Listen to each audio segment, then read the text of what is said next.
नमस्कार, आप देख रहे हैं NBC 24 और मैं हूं आप सभी के साथ ब्रह्मचारी आशीष। जैसे जैसे लोकसभा चुनाव नज़दीक आते जा रहे हैं वैसे वैसे बिहार में लोकसभा चुनाव को लेकर के राजनीतिक गलियारों में शोर सुनाई देने लगा है। ऐसे में अब तक खबरें निकल करके आ रही थी कि इंडिया महागठबंधन में टूट हो सकती है, लेकिन इसके बाद एनडीए महागठबंधन कौन सा कम है, एनडीए में भी अब टूट होने की संभावनाएं नजर आ रही हैं। दरअसल एक सबसे चर्चित लोकसभा सीट जिसकी आज हम बात करने जा रहे हैं, जिस पे चाचा और भतीजा की लगातार वार पलटवार हो रही है। अब तक तो आप समझ ही गए होंगे कि किस सीट की हम बात कर रहे हैं। दरअसल ये सीट है हाजीपुर का, जहां से चिराग पासवान भतीजा और चाचा पशुपति कुमार पारस दोनों ही अपने बड़े बड़े दावे कर रहे हैं। अब इन दोनों दावेदारों के बीच में किसको ये सीट मिलेगी, ये बहुत बड़ा सवाल बना हुआ है। और इसी संकट के बीच सबसे बड़ा सवाल यहाँ है कि एनडीए में ये दोनों शामिल तो हो गए हैं, लेकिन ये दोनों जुड़ेंगे कहाँ, ये दोनों मानेंगे कैसे, भाजपा इन सभी को कैसे मनाएगी। दरअसल इन तमाम सवालों पर आज चर्चा करने के लिए हम आपके साथ जुड़ रहे हैं, लेकिन इससे पहले सबसे पहले देखेंगे कि हाजीपुर की ऐतिहासिक पृष्ठभूमि क्या रही है। दरअसल हाजीपुर वो सीट है जहां से लोक जनशक्ति पार्टी के राष्ट्रीय अध्यक्ष रामविलास पासवान और पूर्व में कई बार केंद्रीय मंत्री रहे, वो 8 बार से सांसद बनते आए थे। और ऐसे में 8 बार से यदि कोई व्यक्ति किसी सीट से सांसद बने तो ये अपने आप में एक बहुत बड़ी बात होती है। कहीं ना कहीं राजनीतिक विरासत से ऊपर इसमें जातीय समीकरण की भी बात है। अब इसी के साथ साथ रामविलास पासवान ने ही इस सीट को पशुपति कुमार पारस को लड़ने के लिए दिया था। अब ऐसे में पशुपति पारस का दावा है कि मेरे भाई ने ही मुझे इस सीट के लिए दावेदार बताया था। तो ऐसे में चिराग पासवान की क्या हैसियत है कि वो उनको उस सीट से हटा दें। अब वहीं दूसरी ओर चिराग पासवान हाजीपुर को अपनी मां बता रहे हैं और कह रहे हैं कि ये मेरे पिता की सीट है, यहाँ से मेरे पिता लड़ते आए थे, यहाँ से उनकी भावनाएं जुड़ी हुई हैं। तो ऐसे में अब इन दोनों खिलाड़ियों के दांव पेच के बीच कोई भी बीच का रास्ता समझ में नहीं आ रहा है किसी को। राजनीतिक विश्लेषक बताते हैं कि इन दोनों में से यदि कोई एक भी व्यक्ति मान जाए तो फिर कहीं ना कहीं दूसरे व्यक्ति को कुछ बड़ा पद देना होगा, और भाजपा इसी की तैयारी में है। जो भी व्यक्ति मान जाएगा, यानी जो व्यक्ति हाजीपुर से चुनाव नहीं लड़ पाएगा, उसे कुछ और देने की संभावनाएं निकल करके सामने आ रही हैं।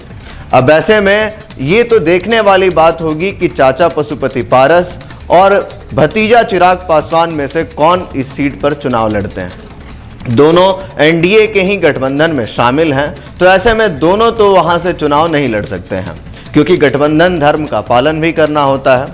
अब ऐसे में चिराग पासवान का एक और बात जो है वो निकल करके सामने आती है, वो बात है कि उनकी मां रीना पासवान जो है वो वहां से चुनाव लड़ सकती हैं।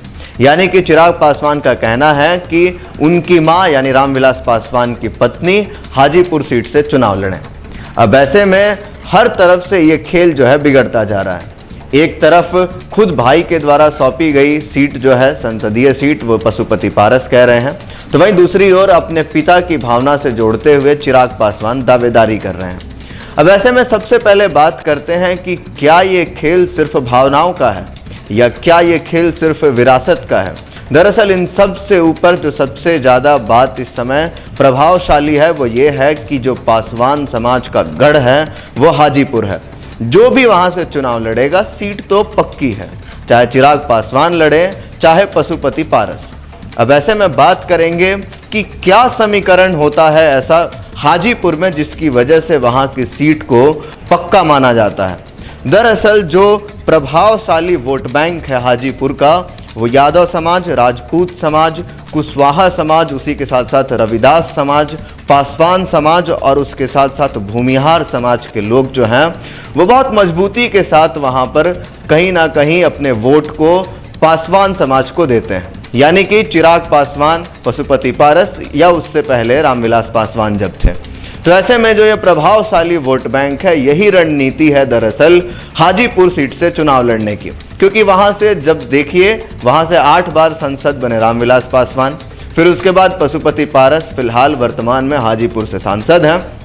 तो ऐसे में हाजीपुर की सीट जो है वो सेफ सीट है लड़ने के लिए, और इसी को लेकर के तमाम जो ये नेता हैं चाहे चिराग पासवान हो, चाहे पशुपति पारस हो, ये दोनों इस सीट से इसीलिए लड़ना चाहते हैं क्योंकि ये सेफ सीट है।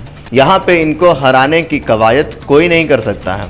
अब ऐसे में अगर इन दोनों में से किसी एक की भी यहाँ से छुट्टी कर दी जाती है तो फिर आखिरकार उस सीट के बाद एक और सेफ सीट ढूंढनी होगी, जिसके कारण वो अपने 24 के लोकसभा चुनाव में संसदीय सीट बचा सकें।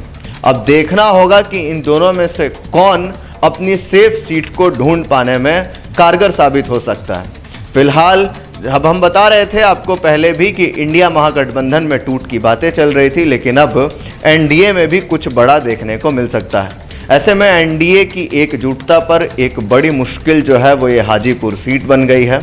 इस सिरदर्दी को किस तरीके से सुलझाएगी, हालांकि भाजपा वो पार्टी है जो तमाम मुद्दों को सुलझाते हुए, तमाम उलझनों को सुलझाते हुए कुछ ना कुछ नया निकाल ही लेती है। अब ऐसे में सबकी निगाहें फिलहाल टिकी हैं हाजीपुर सीट पे। सेफ सीट है पासवान समाज के लोगों के लिए, पासवान नेताओं के लिए, दोनों पासवान नेताओं के लिए।